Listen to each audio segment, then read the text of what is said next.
如果不谈论《陈情令》剧情改编引发的分歧，单论制作团队的用心，《陈情令》绝对算是良心之作。素衣若雪，裙带飘舞，蓝氏族人身上带有一股仙气儿。在设计蓝氏弟子配件时，制作组以白色为基调，所有的配件都通体纯白，透亮如雪。拿着这些精致配件的弟子，真的是自带仙气。男主蓝忘机为蓝氏重要角色，其配件碧尘尤其雪白，通体玉身，仿佛不沾染人间一丝尘埃。碧尘的剑鞘设计极其精致，完美切合蓝忘机高冷纯净、嫉恶如仇的性格。除了配件碧尘外，蓝忘机还有另一大杀器七弦琴忘机。蓝氏除了蓝忘机外，其哥哥蓝曦臣也是重要角色之一。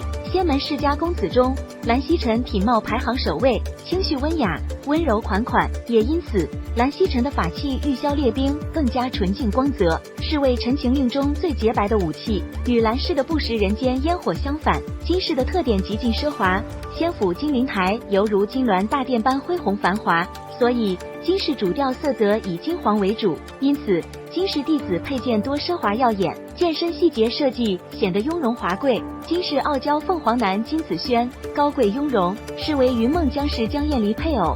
他的配件穗华在《陈情令》中是一对儿子母双剑，母剑雍容华贵，子剑奢华艳丽。金子轩死后，这对配件传与其子金陵、云梦莲花坞碧水蓝天，清新娇美，是以江城为主。其配件三毒，母亲于是传下的界边紫电均为淡紫色，这也代表着江氏的风格。作为男主的江氏魏无羡，性格随性活泼。魏无羡最初的配件随便，彰显着他未变身夷陵老祖之前的个性。在《陈情令》中，随便的造型是真的很随便，像极了一截湖边捡来的树枝。聂氏仙府不竟是依山傍水，随处都是石基，巍峨坚固，气势恢宏。剧中聂氏以石头的青灰色为主，武器主刀，显得凌冽有力。一个狂野豪气、英雄气概十足的聂明珏，正是聂氏的代表人物。